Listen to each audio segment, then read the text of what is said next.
সুপ্রিয় শিক্ষার্থীবৃন্দ, আজ তোমাদের দ্বাদশ শ্রেণীর উচ্চতর গণিত দ্বিতীয় পত্রের সপ্তম অধ্যায়ের 7.2 পড়াবো।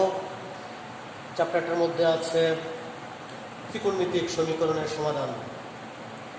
তাহলে আমরা সরাসরি ক্লাসে চলে যাই। ত্রিকোণমিতিক সমীকরণ আমরা একটা ত্রিকোণমিতিক সমীকরণ লিখি। Sine theta equal to half বা sine theta equal to sine 30 degree.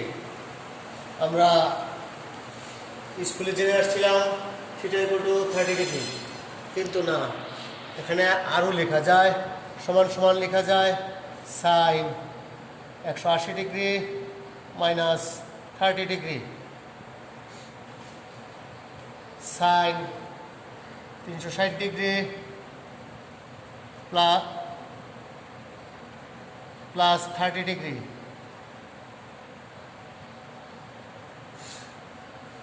বা sine theta equal to sine 30 degree sine 150 degree sine 390 degree dot dot. অতএব theta equal to 30 degree 50 degree 390 degree. তাহলে আমরা দেখতে পেলাম থিটার বহু মান আসছে এবং এই সবগুলো মান যদি আমরা একটা রাশির মাধ্যমে প্রকাশ করতে পারি তাহলে এটা হবে সমীকরণের সাধারণ সমাধান। সবগুলো মান আমরা না লিখে যদি একটা রাশির মাধ্যমে প্রকাশ করি তাহলে এটা হবে ত্রিকোণমিতিক সমীকরণের সাধারণ সমাধান। এবং এই একটা রাশির মাধ্যমে প্রকাশের জন্য আমাদের কিছু সূত্র আছে। সূত্রগুলো আমরা একটু দেখে নিই। যদি sine theta equal to sine alpha হয় তাহলে theta equal to n pi plus minus 1 whole to the power n into alpha. যদি সাইন থিটা ইকুয়াল টু 1 হলে theta equal to 4n plus 1 into pi by 2। আমরা একটু খেয়াল রাখার চেষ্টা করি, সাইন কত ডিগ্রির সমান 1?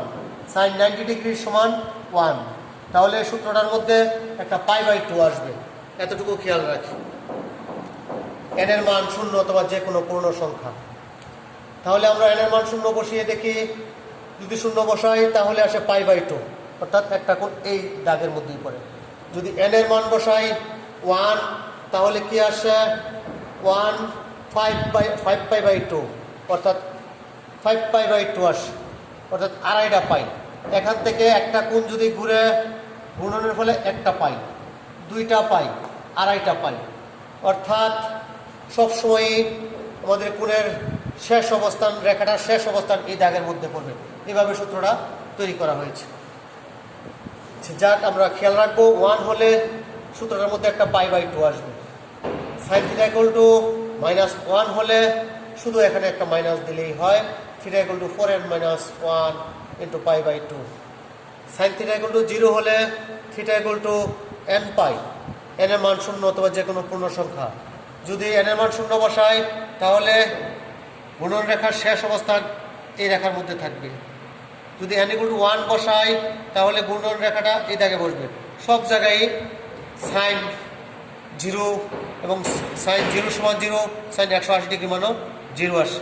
এই জন্যই theta equal to n pi. আরও দেখি, cos theta equal to cos alpha হলে theta equal to 2n pi plus minus alpha. কজের গড় কোনটা? কজের গড় হলো চতুর্থ কোয়াড্রেন্ট, ফার্স্ট কোয়াড্রেন্টও কজের গড়। তাহলে আমরা একটা কোণ যদি ঘূর্ণন করার ফলে যদি আবার এই অবস্থানে আসে তাহলে আমরা লিখতে পারি 2n পাই। কজের ঘরে ফেললে একটা কোণ সূক্ষ্ম কোণ প্লাস আলফা, আবার একটু বিয়োগ করলে হবে কজের ঘরেই পড়বে মাইনাস আলফা। অর্থাৎ cos theta equal to cos alpha হলে আমরা মনে রাখবো theta equal to 2n pi plus minus alpha.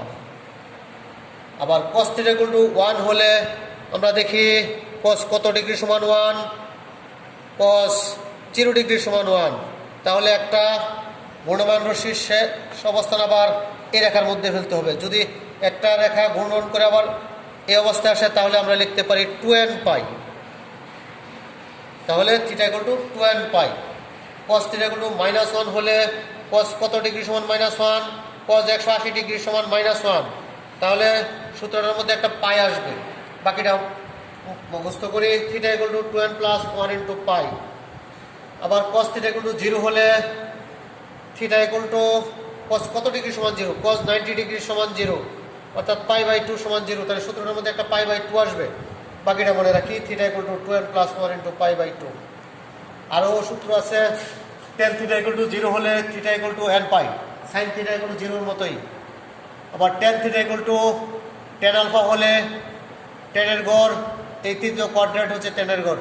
এখান থেকে একটা কোণ যদি এখানে আসে, একটা রেখার ঘূর্ণনের ফলে শেষ অবস্থা যদি এই রেখার মধ্যে হয়, তাহলে হবে n পাই। আরেকটু এগিয়ে যাবে, তৃতীয় কোয়াড্রেন্টে গেলে এগিয়ে গেলে একটু হলো সূক্ষ্ম কোণ হলো আলফা। তাহলে আমরা সূত্রটা লিখব theta equal to n pi plus alpha. তাহলে আমরা সূত্রটি জেনে নিলাম। আমাদের প্রায় 10টা সূত্রের মতো আছে। এই সূত্রগুলো জানার পর এখন আমরা অঙ্কে যাব। আমরা একটা অঙ্কে যাই। এই অঙ্কটা খেয়াল করো। একটি অঙ্ক আছে √cos 3 theta minus cos theta সমান cos 5 থিটা।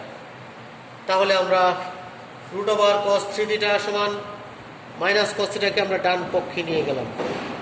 তারপরে এখানে একটি সূত্র করে cos c plus cos d, 2cos c plus d by 2 cos into cos c minus d by 2। তাহলে এখানে আসে cos 3 থিটা, এখানে আসে cos 2 থিটা। আমরা আবার বাম পক্ষে নিয়ে আসলাম। কমন যাবে √2cos 3 থিটা ইন্টু এখানে থাকে 1 মাইনাস এখানে থাকবে √2cos 2 থিটা সমান সমান 0। হয় এটার সমান 0 বা cos 3 থিটা সমান 0। আমরা জানি cos থিটা ইকুয়াল টু 0 হলে সূত্র হলো theta equal to 2n plus 1 into π/2। এখানে আমরা সূত্রটা বসাবো। cos থিটা সমান 0 হলে থিটা ইকুয়াল টু, এখানে থিটা হলো এটা, theta equal to 2n plus 1 into π/2, অর্থাৎ থিটা ইকুয়াল টু, থিটা আমরা নিচে নিয়ে যাব 2n প্লাস 1 ইন্টু π/6, অথবা এটার সমান 0। আমরা এইটাকে ডান পক্ষে নিয়ে যাব। আবার আমরা cos 2 থিটার মান বের করলে এটা নিচে চলে যাবে। তারপর আমরা লিখতে পারি cos 45 ডিগ্রি অর্থাৎ cos π/4। এখন সূত্র করবে cos theta equal to cos alpha হলে একটা সূত্র আছে, cos theta equal to cos alpha হলে theta equal to 2n pi plus minus alpha. আমরা এই সূত্রের মধ্যে ফলাবো। এখানে এটা হলো theta, theta equal to 2n pi plus minus alpha, এটা হলো আলফা। আমরা π/4 কে আলফা দ্বারা প্রকাশ করব। তাহলে থিটা ইকুয়াল টু 2 দিয়ে ভাগ করলে আসবে n পাই, 2 কাটা যাবে π/8। তাহলে দুইটা সমাধান আসলো আমাদের। দুইটা সমাধানের মধ্যে অতএব উভয় ক্ষেত্রে n এর মান 0 অথবা যে কোনো পূর্ণ সংখ্যা। অতএব নির্ণয় সমাধান theta equal to 2n plus 1 into π/6, n pi plus minus π/8। তাহলে আমরা ত্রিকোণমিতিক সমীকরণের একটি সমাধান করলাম। আমরা আরও একটি সমাধান করে দেখি। যদি কোনো অঙ্কের মধ্যে sin x এবং cos x থাকে এবং ডান পক্ষে সংখ্যা থাকে, তাহলে আমরা একটা পদ্ধতিতে অঙ্কটা করব। বিভিন্ন পদ্ধতিতে করা যায়, তবে আমরা একটা পদ্ধতি, সহজ পদ্ধতি একটা করব। উভয় পক্ষকে cos x এর সহগ 1 √ওভার দিয়ে 1 স্কোয়ার লিখব, sin x এর সহগ √3 স্কোয়ার দিব, সমান আসে 4, বর্গমূল হলো 2 দ্বারা উভয় পক্ষকে ভাগ করব আমরা। তাহলে এটাকে যদি 2 দিয়ে ভাগ করে 1/2 cos x plus √3/2 sin x √2/2। এখন cos কত ডিগ্রি সমান হাফ, cos 60 ডিগ্রি অর্থাৎ cos π/3 into cos x plus এটার সমান cos 60 ডিগ্রি sin 60 ডিগ্রি সমান √3/2, আমরা লিখবো sin অর্থাৎ sin π/3, তারপর sin x সমান এটা কাটাকাটি করলে আসবে 1/√2। এবার এটা একটা সূত্র পড়ছে, একটু সাজিয়ে লিখি। x কে a ধরি, cos a cos b plus sin a sin b সমান 1/√2।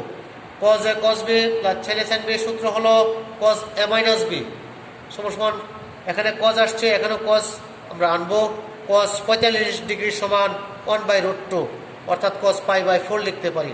এখন আমাদের সূত্র করছে cos theta equal to cos alpha হলে সূত্র হলো theta equal to 2n pi plus minus alpha. এটা হলো থিটা ধরবো আমরা এটাকে, theta equal to 2n pi plus minus alpha, আমরা এটাকে আলফা ধরবো।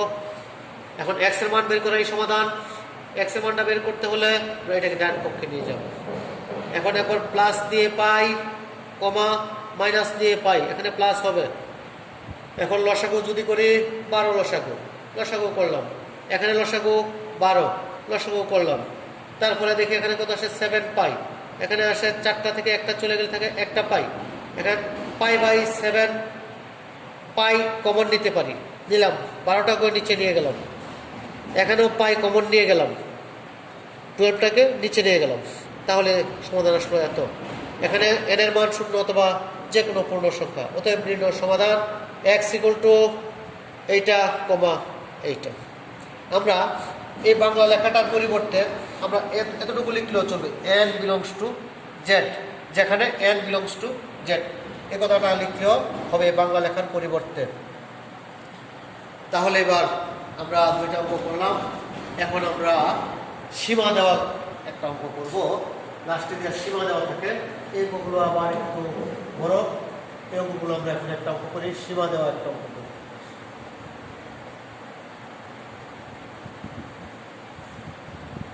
একটা অঙ্ক নিয়ে আমরা 2 sin x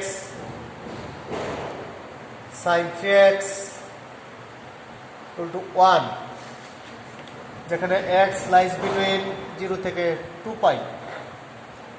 তাহলে সমীকরণের ত্রিকোণমিতিক সমীকরণের সমাধান আমরা করছে। আমরা দুইটা অঙ্ক করলাম, এর মধ্যে সমাধান নির্ণয় করলাম, সাধারণ সমাধান নির্ণয় করলাম। এখন এটা আমাদের সমাধান করতে বলা হয়েছে এবং সীমা দিয়ে নিয়েছে একটি। তাহলে আমরা এটাকে আমরা একটা সূত্রে পাই, 2 sin a sin b cos a minus b, আমরা এটাকে a ধরবো, cos a minus b minus cos a plus b সমান সমান 1, বা cos 2x minus cos 4x উল্টো 1, বা cos 2x, আমরা মাইনাসটাকে ডান পক্ষে নিয়ে যাব, 1 প্লাস cos 4x, বা cos 2x সমান 2 cos স্কোয়ার 2x। আমাদের একটি সূত্র জানা আছে, cos 1 প্লাস cos 2 থিটা সমান 2 cos স্কোয়ার থিটা। আমরা এখানে এই সূত্রটি প্রয়োগ করব, 1 প্লাস cos 2 থিটা, তাহলে আসে 2 cos স্কোয়ার এর অর্ধেক 2 থিটা অর্থাৎ 2x। বা আমরা আবার ডান পক্ষ থেকে এই রাশিটাকে বামে নিয়ে আসবো। এখন আমরা আবার কমন নিতে পারি, cos 2x 1 minus 2 cos 2x সমান 0 লিখতে পারি। তাহলে এবার আমরা লিখতে পারি হয় cos 2x সমান 0। আমরা জানি cos থিটা ইকুয়াল টু 0 হলে theta equal to 2n plus 1 into pi by 2। আমাদের সূত্রটা আছে cos থিটা ইকুয়াল টু 0 হলে theta equal to 2n plus 1 into pi by 2। অতএব এখানে থিটা দেবো 2x কে, theta equal to 2n plus 1 into pi by 2, অর্থাৎ x ইকুয়াল টু 2টা নিচে চলে যাবে, 2n plus 1 into pi by 4, অথবা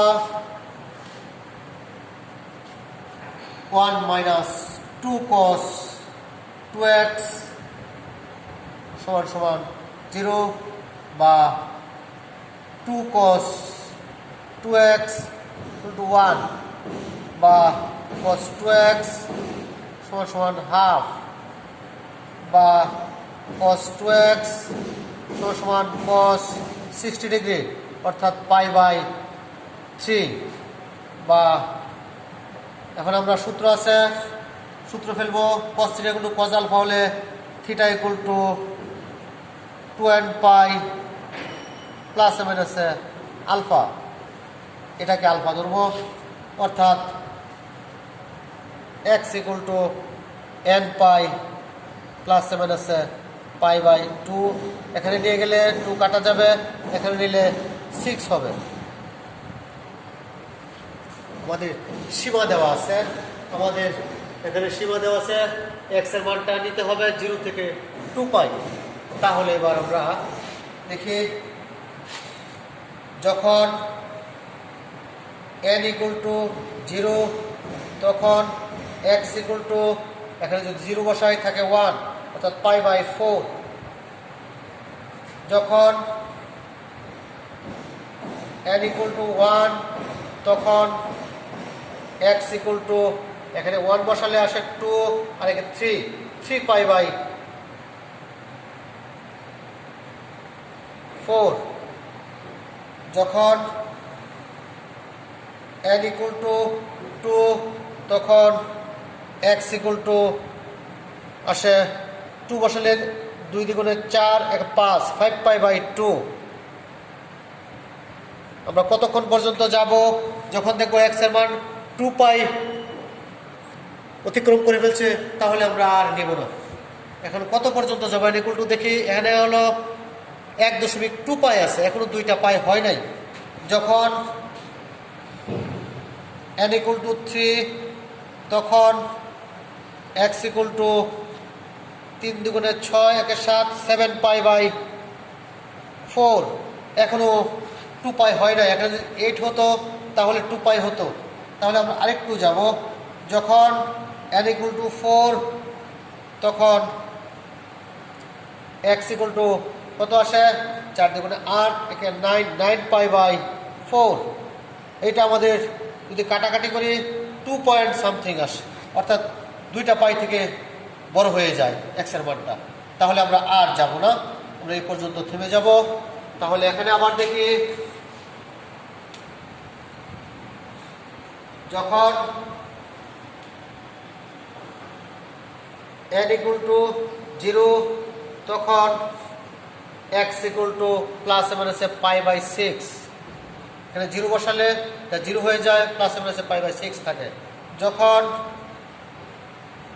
n = 1 তখন x π ± π/6 আসে কত? যদি প্লাস দেই 7π/6, যদি মাইনাস দেই 5π/6। একটিও 2π এর কেউ অতিক্রম করে নাই। যখন n = 2 তখন x এখানে আসে 2π ± π/6। যদি আমরা মাইনাস দেই তাহলে আসে 11π/6। যদি প্লাস দেই তাহলে আসে 13π/6। তাহলে দেখা যাচ্ছে এখানে এটা 2π অতিক্রম করে ফেলছে। x এর মানটা 2π, এটা 2π এর ভিতরেই আছে।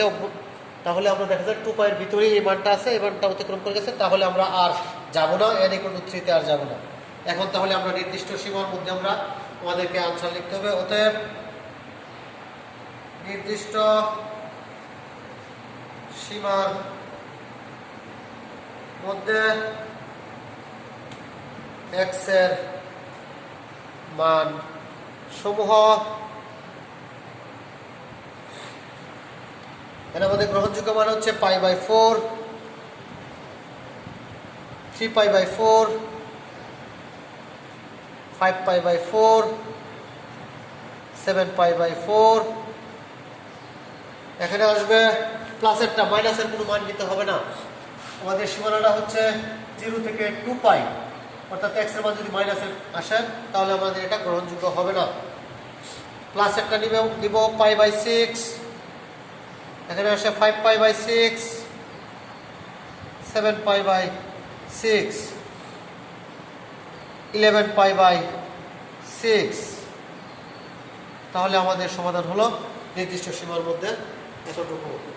তাহলে আমাদের আরও বহুত অঙ্ক আছে আমাদের গণিত বই থেকে। তোমরা আরও অনেক অঙ্ক করবে, অনেক অঙ্ক প্র্যাকটিস করবে, সূত্রগুলো ভালো করে প্র্যাকটিস করবে। আমাদের সূত্রগুলো মনে রাখার জন্য অনেকবার পড়ে তারপর লিখতে হবে, তাহলে তোমরা অঙ্কগুলো করতে সুবিধা হবে। তাছাড়া তোমাদের জন্য আরও কিছু অঙ্ক সলভ করে আমরা অনলাইনে দিয়ে দেব, তাহলে তোমাদের সুবিধা হবে।